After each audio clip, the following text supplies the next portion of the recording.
Let's Powered by Reveting, streaming from the Reveting Digital Studio. It's the David Daily.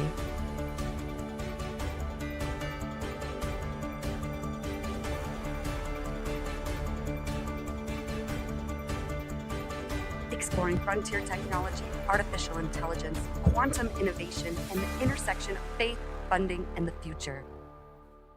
Here's your host, David Goki. Welcome to episode 40 of the David Daily Show. I'm incredibly excited to be here.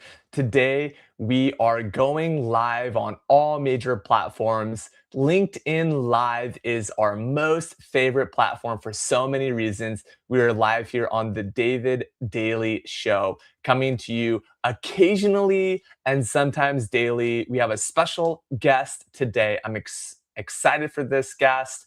And in fact, I just want to let you know that if you're tuning in for the very first time on the David Daily Show, please check us out on Apple Podcast and Spotify Creator Podcast, Amazon Music, iHeartRadio, YouTube, Twitch, Facebook, Instagram, and TikTok. We are on all major platforms. And I just want to say too, if you're considering going live, please send me a direct message. I would love to help you personally with your own creator journey. So we're going to get right into it with our special segment when we have guests of funding, faith, and future tech. I'm very excited for today's guest for many reasons. First of all, Dr. Katrina is not only a Harvard graduate, but she is also a graduate of the George Washington University, getting a doctorate in engineering and cybersecurity, graduating cum laude. And it's a pleasure to have you on the show today. Dr. Katrina, welcome to the show. Thank you guys for having me. And I'm not a graduate of Harvard. I've done programs there, but I have a doctorate of engineering from George Washington. But thank you for the introduction. Yes, thank you for your humility and the correction there. I am also having a picture of Harvard Business School in Spain. I've been to Massachusetts and Cambridge taking some exploratory classes myself. It's always good to learn from the free information and knowledge, especially from Ivy League schools. So shout out to Harvard. If you're thinking about taking some free classes there, please do so, or getting a Harvard business degree. Of course, we want to shout out to all of our Harvard business folks watching. Okay, so Dr. Katrina, if you can mind just introducing who you are and a little bit about where you are today and the types of people that you serve today. Absolutely. So as you mentioned, I have a doctorate of engineering in cybersecurity from George Washington, class of 26. Yay. So basically a little background on me. I'm a chairwoman of the Civilian Reserve, CR-ISAC. And one of the things that we do with CR-ISAC as a nonprofit organization that came to fruition after the Major General that chose to start this nonprofit after meeting with the Ukrainian counterparts was because we wanted to make sure that our country, our states are better prepared, and when, not if, I always say, we have a cyber security attack on our land when it comes to our utilities, our critical infrastructure, hospital systems, water, so that we have the right vetted skill set ready to go and step in when the rest of the country is trying to figure out what just happened. So I'm very proud of being part of that organization. I'm the chairwoman of it. I'm also the founder of KRR Ventures Advisory, where I advise a lot of startups in the emerging tech space, from quantum, cybersecurity, AI, and I'm about to launch the Queen's Gambit, and that's Queen's GMBT Gambit, focusing on these types of sectors in emerging tech that create impact in the world and being able to help the founders and those innovative companies push forward. So I have a lot of exciting projects and work I do, including heavily involved with the quantum governance piece, where I've built and created a framework in the space to get enterprise, and including small companies all the way through large enterprises, better prepared for getting a handle on their quantum risk. I absolutely love that. It is a true honor and blessing to have you on the show and to showcase the things you really care about. You're a natural on camera, you're very intelligent. Of course, you're easy on the eyes, and people are already tuning in, over 50 people across all platforms. So it's great to have you here. Let's dive into the very first topic. I'm excited about this topic. We have 3 topics on this show. So get a HNDL, aka handle on your quantum risk. What should Yeah. companies and businesses, individuals be thinking about this? I recently, by the way, read an article that said we have about 18 to 24 months for all organizations to quote unquote be quantum ready in terms of quantum risk and security. What does that mean for the business owner today? I'm extremely passionate about this topic because there's been so much, David, as you mentioned, I'm glad you brought that up, the 18 to 26 months.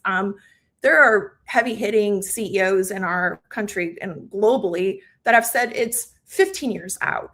The reality of it is we're putting too much emphasis on time when we should be focusing on preparedness and resilience. And what does that really mean to any company? So smaller companies might think, hey, how is this going to affect me? It's not something I should even think about. And that's actually a very scary thing to consider. I read a statistic that it said 94% of organizations today are not prepared for for quantum. And what does that mean from a risk level? They're not ready for the risks that are tied to quantum. So today, what's going on is that our adversaries are harvesting our data. And I'll come back to what that data means as an organization. But they're harvesting it and sitting on it today. So everyone's making this issue about the future and pushing it out. And that's the piece that I want to really address here, is that quantum is not a future risk, it's a today risk. So the HNDL stands for harvest now, decrypt later. And that means that these adversaries, our enemy states ranging from Russia, China, Iran, et cetera, they are the breaches that they're conducting, they're living off our land, they're taking our information and sitting on it so that when quantum is viable, then they are able to decrypt it.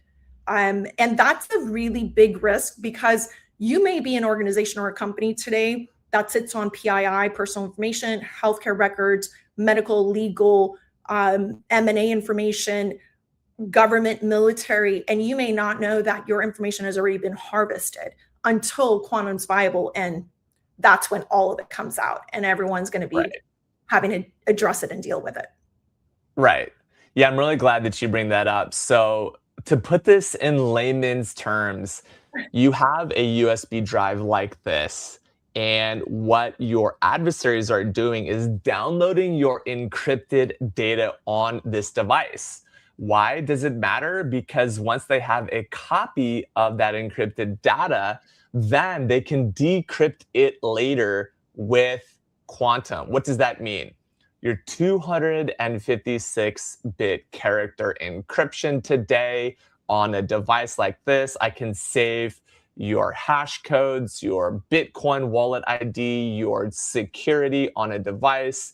And then later, when I have the supercomputer technology, we will be able to decrypt that at scale. And if you haven't changed your security, then at that point, your security will be at risk. So to keep this so simple, you need to be quantum ready and have a quantum first infrastructure that prioritizes that internally and just says, oh yeah, the internal quantum security is so important. So I really appreciate that perspective. I'd love to hear a little bit more about the practical aspect of what are the first couple of steps an organization can take to be able to be quote unquote quantum risk ready. Great question. So, we went through this entire, and we are still going through, AI governance. What does AI mean for companies? And I've had the opportunity to sit with a lot of C-suite CEOs of small mid-cap companies. Typically, they're the ones that have less resources than the larger enterprises, and they're having to still deal and address the same risks and new challenges of emerging technologies. And being in those rooms, I've noticed that, these companies and folks are trying to still catch up with how to implement AI governance. And we have had NIST and other government entities that have come out with AI frameworks. And so that piece of it spoke to me when it comes to quantum preparedness and readiness. So I believe that having a quantum governance strategy and framework to implement at any level, whether you're a small business, medium size, or a large enterprise, you should be prepared. So implementing a governance strategy is going to be a very useful tool for being better prepared. And what does that really mean? So I came up with a framework called the Quantum Queen framework for, and it's an acronym for the quantum governance piece. And one of the first things that really you need to know is, as far as your assets, like, are you at risk? How long do you need your data and your information to live in secret, right? To simplify this. So if you have healthcare records, there are regulatory mandates from HIPAA and so forth that require you to keep that information, that PII information of patients and so forth, confidential for a long duration of years.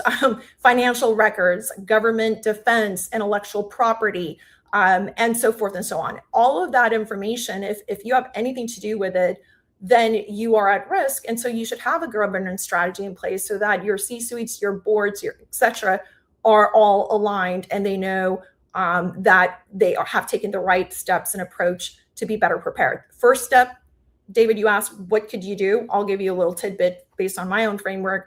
Know your data and the longevity of it. So how long you have to have certain information, what is encrypted today, where the risks are there. Be aware of that information, because if you don't know, how are you going to really be ready and prepared or even have a plan? So that's so good. If you don't know the risks of a danger. Yeah, I was just saying, I hope that was a little more simple in explaining it, because I know some of this stuff can be very technical, and I like to make sure that we're able to all digest this, not just technical people. Yeah, absolutely. I mean, you're technical, you're also well trained, but you also have a team as well that comes in and implements these strategies. So let's just play this out a little bit. So previously, I was at Microsoft for 10 years. We built 3 security products there while I was tenured at Microsoft. I have a large West Coast audience that watches this. Secondly, we also talked about how to be cybersecurity ready and also both defensively and offensively, right? You want to have both red teams and blue teams. For those of you just tuning in, that means you need a good offense and a good defense. For example, just this week, we had the Super Bowl in the United States. Go Seahawks. We have a big victory underneath our win. So from a cybersecurity point of view, when you're talking to a board of directors, especially investors and shareholders, to make sure that their investments are safe, leaning into that quantum queen framework, how do you really approach a board of investors to say, look, you could be investing in revenue scale, you could be investing in people, you could be investing in marketing and sales. What is the value prop for a board of directors or a set of investors to be investing in quantum, which could potentially be a longer term investment and not necessarily something driving short-term profits?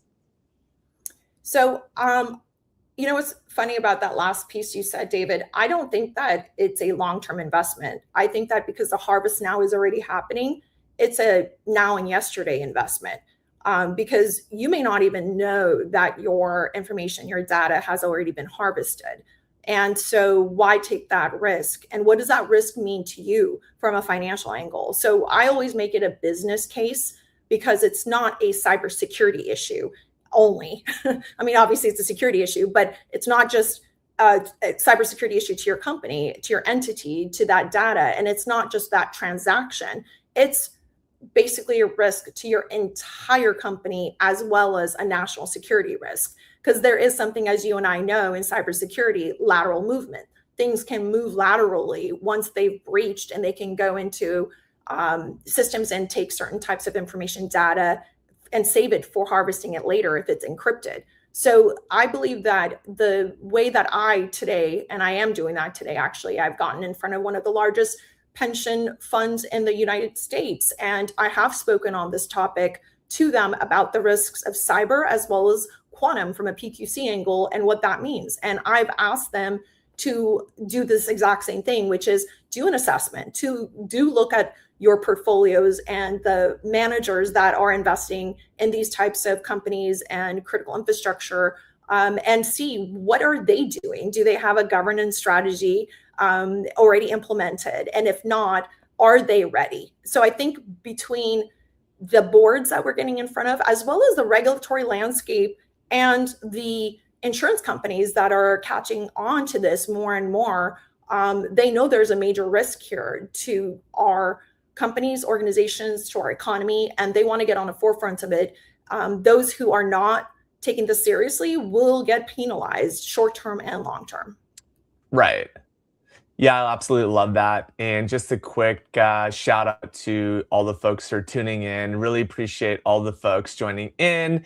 We've got Shivam, Gangwar. Good to see you, Shivam. We've got some other folks, Easy Gains and Profits Gettle. We also have on TikTok and LinkedIn and Facebook. I see Jesse as well as Emil and others across all platforms. Thank you for joining in. We're here with a special guest, Dr. Katrina, talking all things future tech, especially cybersecurity, since she has a master's in cybersecurity and engineering. So really getting into that, as someone who is considering an audit for their company, they always say there's kind of like that hurricane effect. The hurricane is coming, the natural disaster is going to be there, Red Cross and disaster relief funding is going to be needed, that people are going to die. But so many businesses, organizations, companies, and even individuals never really truly prepare for that quote unquote catastrophic act of God event. So I'm just curious, how do you communicate the real danger or the risk that's associated with not being quote quantum security ready, and add that urgency so that we don't have another CrowdStrike issue where half of the internet goes down, or Netflix and Amazon are down because CAPTCHA codes aren't working, or Target, gets a credit card risk, or Sony has all of the credit cards at risk. I mean, between Sony and Target having a cybersecurity attack, obviously afterwards, they're always doing these reparations afterwards.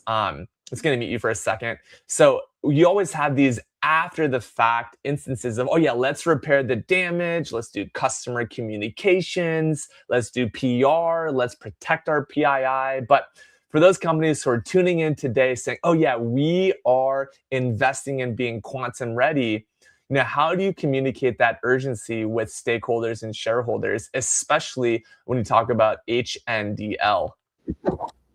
HNDL, handle your quantum risk. So harvest now, decrypt later. I humanize it and make sure that they're aware that it's a risk of today, not tomorrow.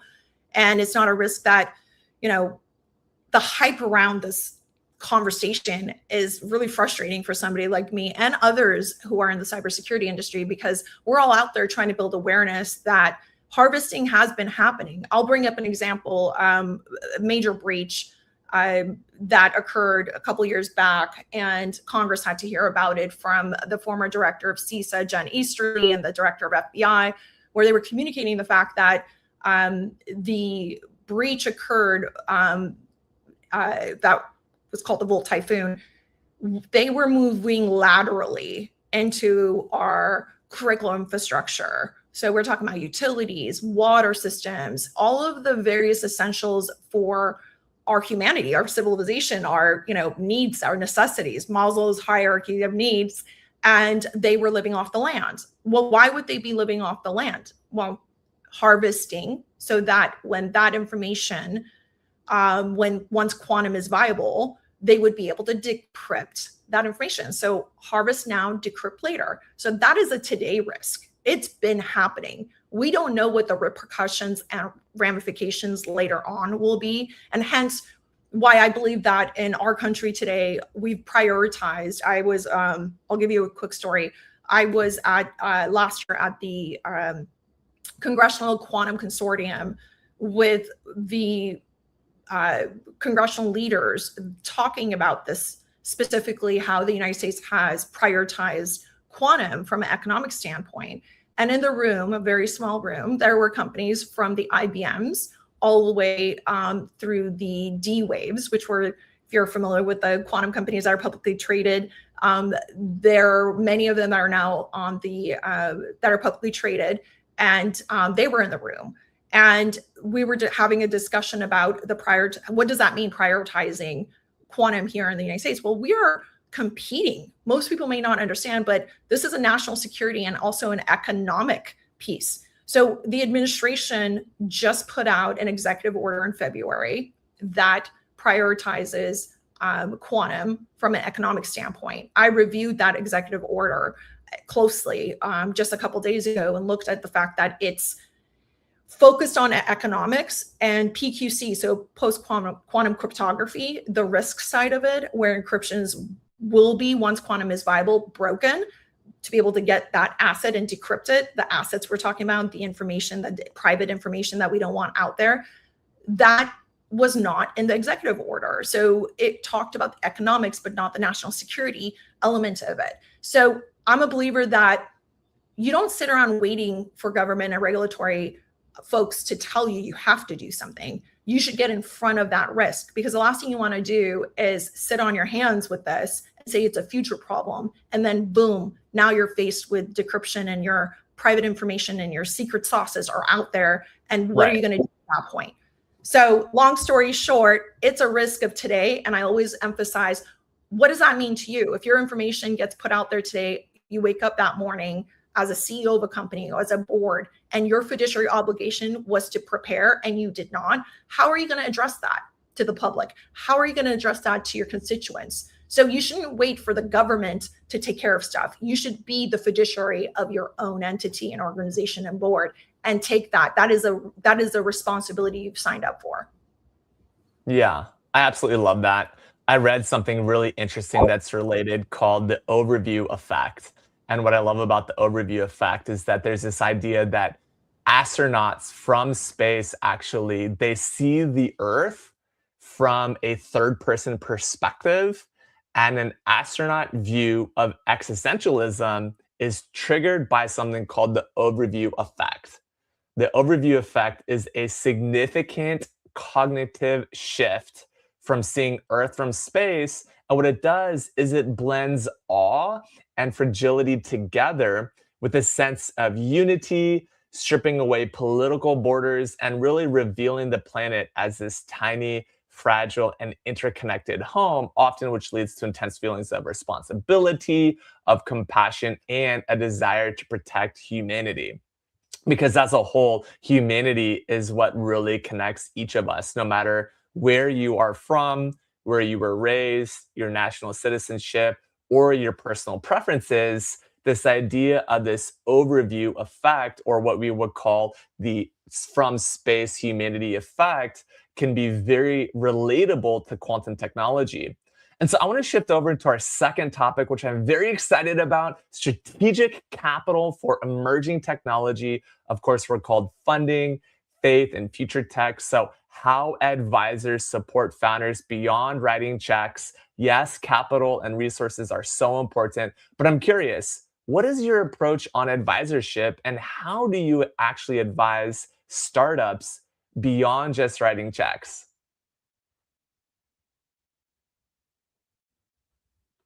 I am an advisor to companies in the space of emerging tech, from quantum, cyber, AI. I hand select the founders and ideas. Right? It's the founders I'm investing my time in as an advisor. And you know, what's interesting is I've noticed a difference between the founders who are first-time founders and those who've had previous exits and or who have founded other companies. Experience is everything. And I think when you have those certain types of experiences, you now know what challenges, what kind of other founders to work with, what kind of advisory role, boards, et cetera, to build. And the challenge I'm seeing with the first-time founders is a lot of the times they come in, they're so excited about the idea. They have a product that they've created, and they, the energy's there, and they have this domain expertise. They have this experience that they're, prideful of, as they should be. And they come in, and it's challenging work that maybe they don't have experience in previously. And so they have this ideology of what that's going to be, and they dive in. And so when they're building their advisory boards to bring on advisors, I've noticed that at times they bring on people, because remember, capital, there's typically scarcity, especially in the pre-seed rounds. And so they'll bring advisors who are going to maybe provide certain services in return of some equity as an advisor. So I've seen founders who have worked for the Microsofts and the Apples and the, mega companies, and they come in with, I was a vice president of so-and-so in the space or whatnot, and they believe that it should go in a certain way when they haven't been an actual startup founder. And so they pick people for these advisory roles who, not that there's any necessarily anything wrong with the people they're picking. It's that advisory seats are supposed to be meant for those who are going to really contribute. They're additive. They're going to contribute tangibles to the company, from whether it's a bottom line, whether it's a network, whether they're going to be covering your blind spots that maybe you lack in, because nobody, as we know it, is perfect, and no one's going to have all the right experiences. And having a startup and being a founder, I've been one myself, actually. So I'm speaking from some of that experience. I've been a co-founder and have worked with others as well. And the challenges are going to be there in so many ways. So you want to have an advisory board you can turn to that has the complementary skill sets that maybe you don't and your founders don't. And you want to respect their time. You want to listen to them. So these are people who have maybe previously been founders successfully. These are people who have a network that you don't and your founders don't. These are people who are able to look at your blind spots and guide you. And in return, what are they really getting? Because your equity is really worth nothing unless you succeed. And as we know, not all startups, succeed. There's a very small percentage that even get to a point where their equity is worth anything. So their time, their value, they see a potential in you as a founder or a co-founder. And they want to know that their time and their words are respected in this, that you are actually compounding on their time, meaning you are listening to them first and foremost, and you're pushing aside your ego and your pride. And so you're valuing what they're bringing as an advisor, not just the checks, but their actual wisdom, because 9 out of 10 times it's their wisdom that will get you to the next phase of this. Yeah, I love that. Especially as an advisor, and I've advised a couple of startups, but mostly in the founder and product-led space. So I appreciate your wisdom on the advisor side, as well as representing not only advisors, but those who are shareholders, investors, and fiduciaries for a business. And Doctor, what I'm really hearing you say is that there needs to be a real wisdom-driven focus on quantum. And that's one way that you help advise businesses beyond capital, is you come in with a quantum and security perspective that says, hey, look, today it is a risk. Tomorrow it will be here at full scale. We'll see full attacks. Global economy will be driven on security. So for those investors and other angels, as well as founders who are tuning into the show and also watching the post show, how does one start to integrate their business with you and your team? Yeah, absolutely. So through KR Advisory Ventures, I actually do advise and consult in the space. And I have a very large team through Queen's Gambit, the great folks, extensive knowledge, lots of success. And we select, as I mentioned previously, companies that we're going to work with closely to contribute where we see the gaps. So a lot of early stage, startup founders typically look for accelerators and incubators and so forth. And there's absolutely nothing wrong with that, as long as it complements, it's a good fit and you have that opportunity, but not everyone will. And I think as innovation accelerates, as our risk landscape, our attack surface continues to grow. For example, in I formerly co-founded a startup company in the cybersecurity space during my doctorate program at the same time, which I highly recommend. Don't ever do that.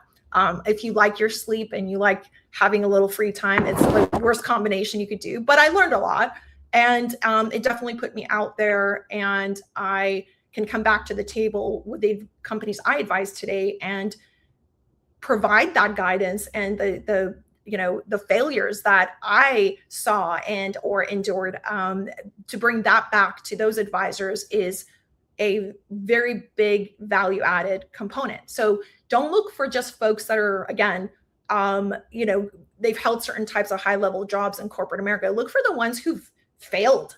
Look for the ones who have failed and then succeeded. Look for the ones who have the courage, the tenacity, can sell, right? Have the network. And so those are the ones who are going to really bring that type of value, especially in the emerging tech spaces where you see a lot of CEOs of these companies that are technical. They should be CTOs, not CEOs, because at the end of the day, when you're assessing who should be the CEO, it should be the person who can sell, who can really passionately sell, show up, be out there, and really address the problem from a humanity angle. And I think that is what alignment is. And I think investors, especially at the pre-seed to seed stage, they're not looking at you and saying, oh, this is the product. I'm investing in the product. They're investing in you. If they do invest in you, they want to know that when it gets tough, rough, you're going to stick around and you're going to drive it forward. So I advise those founders who think out of the box, who are creative, and who have a passion for the space and who are actually addressing real world problems, not the idea of. So I like proof of concept. I like stories that are tied to it. I don't want to invest in something because it's another AI company, or when I say invest my time, resources, my network. It's going to be the companies that actually are going to have a real impact, and it's validated. Again, having a doctorate in engineering, I would say, what I learned from that, aside from having something that I can go out there and apply and make a difference in, is I had to sell it to a board, right? I had to sell it to my defense committee. I had to validate it. I had to have a proof of concept in a sense. I had a lot of things I had to do that led me to the point of having and earning this doctorate. And then same kind of concept and philosophy. That's what a startup is. A startup isn't a job. And what shocks me the most, David, and I'm sorry I'm going on, I told you this was one of my favorite topics. What shocks me the most about this is that both on the VC, on the investment side, as well as the founder side, it seems to be a misalignment and even a trust issue. If you don't mind me, I'll dive right into really quickly what I mean by that. So the misalignment is that the founders sometimes think, I have this great product, and so once I have the MVP, it's going to raise the money. Like, I'm going to have the capital. And they're thinking like everybody else. I like founders who actually think differently. Prove to me that you've put the time into it. And some founders, when they come from the corporate side, they think, oh, well, I should have a salary, or I should, be compensated for my time, and I stop at 5 o'clock. That's not what the startup world is about. If you're really going to commit yourself to the space, this is life-changing. This is going to be all you're going to end up thinking and obsessing over. It's almost an addiction you end up, getting in the space. And those are the founders that I draw to the most, who are that passionate. But I also believe in balance, because if you're not taking care of yourself as a founder, if you're not balancing yourself in a healthy manner, how long are you going to really survive in the space? Your fuel will be out before you know it. So a lot of that misalignment and also self-care and the compassion piece also goes back to the self too. Now, on the VC side or on the investor side, one of the reasons why I really am passionate about being here, as someone who's got, like you mentioned, the domain expertise, as well as the experience being a founder myself, and being out there and talking about these topics and areas that a lot of people maybe don't understand. I've dedicated myself to the space, and this has become a more of a purpose-driven mission for me because of the times we're in.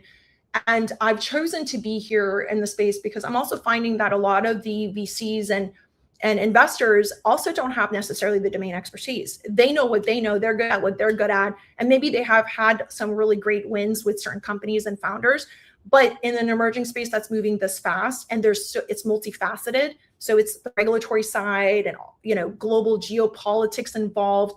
We're competing with China on this, but then there's the PQC national security element. There's so much right now happening and in the space that we need to have domain experts in the space to help guide even those investors to sit at the table and have them think out of the box about it too. Just because you typically do this, and this doesn't mean the same benchmarks apply in the space of innovation. We need to be investing back into our own companies here in the United States. We need to be pushing innovation forward to both from an economic standpoint and national security,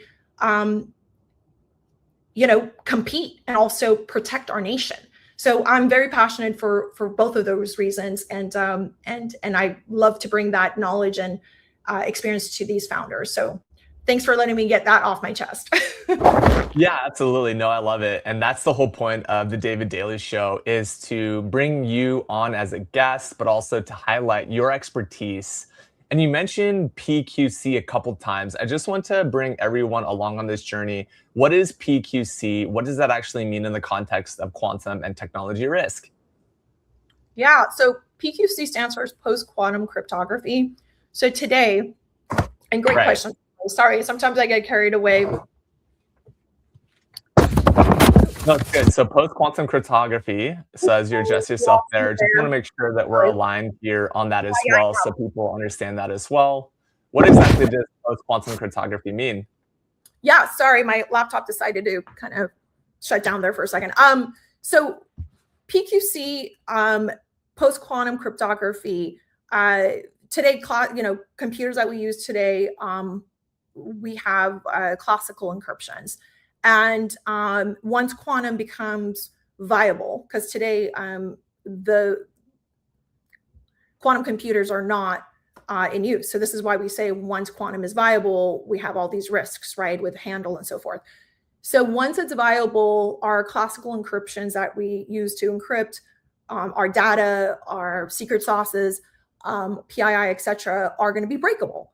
So PQC stands for post-quantum. So once quantum is viable, having encryptions that are not breakable anymore. So NIST has put out a few algorithms there that this past year that are PQC algorithms, and a big element of it, and I know again I'm throwing terminology here, is crypto agility. And again, in my framework, the governance framework for quantum queen framework that I've come up with, takes into consideration both NIST and the standards, as well as crypto agility being a big element of it, because we want to make sure that the algorithms, the encryption, how we encrypt, they're not going to be a rip and replace situation, because that is not only really expensive, but they're also very difficult for entities and organizations of all sizes to do. So we want to make sure that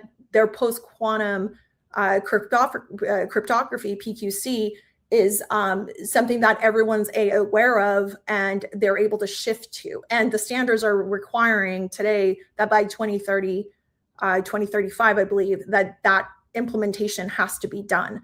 So the government has come out with those types of standards with requirements that we shift over. I think it's, should be sooner. And at Davos recently, the CEO of IBM, he came out and said that, the viability of these quantum computers is really more of a 3+ years out. So if that's actually true, and if you believe that it could be, again, don't focus on the timeline because you're going to drive yourself crazy. Focus on what you can control, which is preparing, right? Having the frameworks, preparing, right, and transitioning today. Yeah, I like that. I like the idea of quantum agility and just putting that on screen here for folks, especially those who are in engineering and with the rapid nature of technology. Quantum agility is something to consider, especially as we're seeing hybrid workloads. You mentioned classical architecture, right? We love classical architecture for many reasons. But we also see too that in the quantum agility world, from a quantum agile point of view, we're seeing that even companies like NVIDIA, Meta, Google, Microsoft, and many other organizations are actually prioritizing these hybrid workloads where you have your classical architecture, meaning you have computers in big warehouses performing at scale. Of course, you now have these GPUs, or these graphical processing units, kind of sitting in that in-between stage. We just have all these GPUs driving compute and graphical processing, not only for crypto, but also for AI workloads and data science and machine learning and agentic. But then on top of that, as we look to the future, you have these very modular quantum processors that are coming in to be much more efficient in quantum concepts and quantum computing. Now, if you're just brand new to quantum agility or quantum computing, go listen to our previous episodes. We educate you early on in episodes 1 through 10 on quantum basics.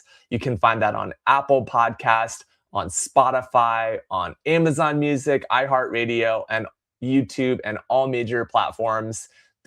Thankfully to our production company behind the scenes. Shout out to Reveting. If you're considering going live on LinkedIn or any other platform, definitely work with Reveting. They're a phenomenal company and team. And that will help you actually get quantum ready, is to know where your data is and how it's being distributed, and to create safety and security. And so as you see these modular workloads coming in, and even we're seeing these small modular nuclear power modular being added to traditional data centers, we know that quantum security is going to be very, very important. And to your point about stewardship, as we get into our third topic here, our third topic is really about stewardship and going beyond just capital and going beyond just the technology, but really understanding that hybrid responsibility and the stewardship, especially from a conviction point of view, in terms of how we actually think about going beyond the technology risks. So how do you be a good steward in a time like this where the quantum risk is already here? That's the purpose of this show, is to highlight that. How do you actually still be a good steward and prepare for the responsibility that's required in a highly risky environment that is already here? For us, it's already here. For the majority of late maturity founders that will be here tomorrow. But how do you really prepare for that, Doctor? Great question. Actually, as you were sharing that, I was just thinking about a couple of things. One, going back to the startups and founders, even recently with my experience I've had from pitches and decks and so forth, I always ask if there is any encryption or anything that goes on, in the product that is being presented. What kind of security? How are they preparing for, the situation with their, is it encrypted? Is it PQC? So I always tell advisors, founders, as an advisor, and as even not as an advisor, even when I go out there and speak about this topic, that you have to change with the times. One of my sayings, one of my favorite terminologies, if you're not familiar with it, is the Red Queen effect. So if you recall Alice in Wonderland, Through the Looking Glass or something, whatever that was called. Sorry if I'm mixed the terminology of that up. But when Alice was running, and if you recall, the cards flying from underneath her feet, but she was stagnant. She was running, but she was stagnant. She wasn't moving forward, and the queen was catching up. So if you don't change with the times, how do you expect to keep up with your competition or with your adversaries? So I'm a believer that, the emerging tech space, even if you're out there pitching your product, your whatever it is you're doing, make sure that you're incorporating the security element of it. It should not be an afterthought. And that's one of our biggest frustrations, I think, in cybersecurity. As David, you may nod your head, or you may say, yeah, this is not new to us. So I'm a believer of secure by design. Even when I was a founder, I actually was in a space of making sure that our product was about hardening IoTs. And so what does that mean? IoTs, Internet of Things, anything that basically connects to the internet, right? So smart devices. And as we all know, I'm sure you have plenty of smart devices in your home. I have them. We all have them. And it's only growing. And with that comes a growing attack surface. So when we have these types of smart devices in our homes, I always, I like to ask the question, if you're putting out a product, are you prioritizing the security? Well, why is that an important question? Not just as an advisor, board member, fiduciary obligation, et cetera. We're putting out products in our country when national security is at stake. And we're not securing them because it's not mandated in this country. UK and Europe, they've mandated this. And they require that if you're going to sell any of these devices, that they have to be hardened. Well, in the United States, that's not a thing. Obviously, there's a cost to these things. Companies don't necessarily see an ROI in it. But as a board and as a CEO of companies that are putting out these products, and you're putting these in people's homes and they're in the communities, that should be a responsibility, a fiduciary obligation of your company that you choose to make sure that these products, before they're ever unboxed, are actually secure. Otherwise, you're doing a disservice to our country. You're doing a disservice to our communities, to families, knowingly, right? Knowingly. Right. So I think that element of it is extremely important to be present to. And earlier you were asking me, how do you go out there and educate or speak to the boards and so forth? I ask them questions. I ask them, would you want this in your home? Would you be okay with devices that are not secure, opened up, so that you are putting not just your assets in your community, but lateral movement? Again, I was mentioning Volt Typhoon earlier, the breach that occurred, sitting in our critical infrastructure. Well, how do you think they got there? Through these IoT devices, through these legacy systems that were not secure or not being patched any longer because they're no longer mandated to be patched. So all of these things cause certain breaches that will end up shutting down our power, our water, our, human lives are at stake. This isn't about an ROI for a company. It is, but that's not the important part. It's the human element of it. So stewardship, conviction, all of these things we're talking about, for me, it's about alignment. And also it's about being stewards for our communities. The decisions we make affect all of us globally.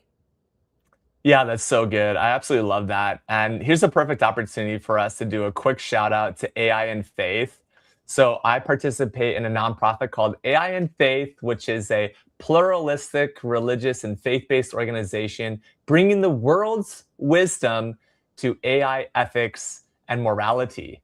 And what you're tapping into is really that ethical question to say, are you considering the stewardship and humanity risks by not investing into quantum security?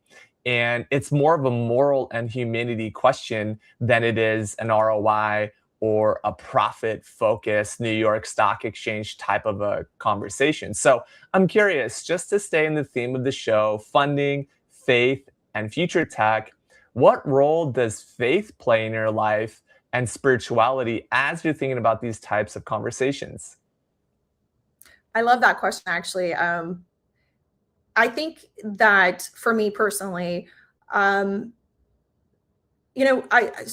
grew up, I'm Iranian American, Iranian born, raised in the United States. English was my third language as a child. And there is an element of acceptance for all. My father, my parents made sure that when I was growing up, I was immersed with all religions and so forth, and got to experience all of that at a young age so that I can have empathy, acceptance as I grew up, because they wanted that for me, considering what's going on in Iran today and what is happening in the world. It is gut-wrenching to see what humanity, how much devastation is out there in these parts of the world, and all they're doing is trying to fight for their voice and for democracy. And so for somebody like me, when you bring up faith, for me, faith isn't just a religion. It's standing up for each other. It's humanity. It's doing the right thing to push progress forward for the right reasons, for impact. And so it's very near and dear to my heart for these messages to be out there. I mean, we have to stand up for each other. We have to have a voice in the space. Our freedom doesn't just matter here in the United States, it matters globally. And as a woman as well in the space, my parents didn't give everything up to make sure that their children, their daughter, their firstborn was in the United States to be able to have these opportunities. I wouldn't be here making a difference the way I am. So as an immigrant myself, being here and creating, an impact, this isn't a one-off story. This is, yes, the American dream, as they say, but this isn't a one-off story. There are a lot of me and a lot of us out there that are really striving to create the impact in our country and in our world. And so I'm a believer that, through my parents and through the nurture and nature experiences, obviously, that I've had, that acceptance is a big part of it. And that alignment for me is everything. So being in this field and having this purpose within itself is very spiritual for me.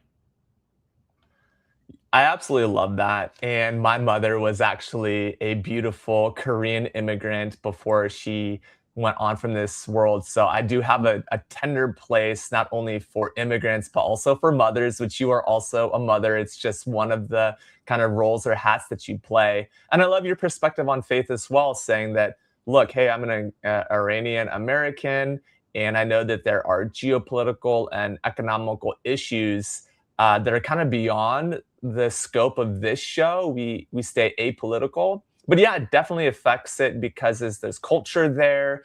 We're both dark, right? Dark haired. So people kind of know that we're not exactly that blonde hair, light skinned American necessarily. But those values play a huge role in the way that you advise and show up. So I'm glad that you're highlighting that. Yeah, absolutely. And I have an appreciation for those who maybe didn't have the resources to be out there and be founders, but they've chosen to. Immigrants, people of color, women, minorities. So I'm a big advocate for all of this. So being in the space, even though it's a field of emerging tech and engineering, I mean, the diversity matters because all of our creative thinking comes together to make a big difference. And being part of an organization like Civilian Reserve, for example, for me, we have an amazing board of people who have done some tremendous work from both the military side. We have major generals who are on my board. And as a chairwoman, as a steward, I give my time to this nonprofit to lead us in the right direction to make our world a better place. Cybersecurity, as you're aware, is now, from a critical infrastructure perspective, a state issue. The executive order last year came out saying that states have to take on their own cybersecurity for their critical infrastructure. So this coming fall, I've taken the initiative to partner with ICS Village and Critical Effect DC to have Critical Effect California, to connect DC to California coastal, right? Bi-coastally, and be able to bring that here in California because we're one of the largest economies in the world, and we're required to, and we should be, focused on making sure our critical infrastructure is secure. So being as involved as I can be, I've decided to dedicate my time to this and have some great people, some great organizations partner with us this coming fall in September in Sacramento, California, a couple blocks from the state capitol, to have these very difficult conversations, to bring all the different entities, organizations, people, decision makers, leaders, elected officials to show up and take that initiative to make sure we're better prepared for the purpose of the greater humanity, right? Yeah, I absolutely love that. I love your perspective and the way that you're focused, Thank you. especially in your mission. And yeah, it really resonates with me as well. And look, this has been a really amazing show. We have just a couple minutes left. So without further ado, I do want to shout out just a couple folks who have joined us. I see Norlin and Tom and Carla and Billy, Caroline and Rob Bacayao. Come on, Rob, see you on there, as well as many other folks joining us. And so this is our special area, special segment. We have a special segment called Beyond the Bag. And it's an anchor segment where we look into your bag or your purse and see, what do you travel with? And so, Doctor, I've got my item in my hand. We've prepped you briefly. It's going to be a surprise like it always is. So I'm just curious, Dr. Katrina, what do you always carry in your purse or in your bag when you're traveling? Well, I don't have my bag next to me, so and I know we're about to be out of time, so I won't go running around looking for it. Aside from having snacks, because I love to snack, which is one of my favorite, on the go things to do, because I get lectured about making sure I eat and take care of myself. Remember, self care is a big thing here when you're out there trying to make a difference in the world. I carry a fan in my bag that people make fun of me for because I'm shameless about just pulling it out on an airplane or being on the go and having it on me just to feel refreshed. And so in there, I've got one of those little liquid things you can pour in there. So one of my favorite scents is eucalyptus. So I kind of put a little bit of eucalyptus in there. And so when you turn on the fan and I have that freshening, so it gives me that feeling of rejuvenation and it takes me to be present to that moment. And so one of the oddest things I carry that friends and family make fun of me for is I carry a little handheld fan. So I don't know if that Nice. that resonates with folks, but hey, that helps me. I love it. Yeah, it's unique and it's different and it's perfect because no one has ever told us that they carry a eucalyptus fan with them. So yeah, that's very much Good California, idea. very much American. Like, hey, we lived in a privileged country that we have a fan that could just bask in the wind with. So today I'm actually carrying a comb. I have a long comb with thick sides and thin sides. We both have long hair, so I'm Yes, constantly combing on the you have road great and hair. actually cutting my hair as well. Yes, Great. now what I need is I need that eucalyptus fan to blow in the Yeah. wind. So funny. I call it the champagne problems, right? The moments where you want to just feel a little bit, the word is bougie and you pull that out and right there. Wonderful. I love it. You're having fun with it. Okay. So as we come to a close, just real quick for folks who are watching, we'll still have over 25 people watching on all major platforms. So Dr. Katrina, it was a pleasure to have you today. What is the best way for people to stay connected with you? And who are the ideal people that you really serve and how do you actually serve them? Thank you for that question. So I'm quite active on LinkedIn. I write for a lot of various publications at times. I contribute to Fast Company and various outlets, and it's all over my LinkedIn. I usually post regularly on there. So please do connect with me on LinkedIn, Dr. Katrina Rosseini. I don't know if we can add that to the my profile to the chat here, but that's a great way to connect with me.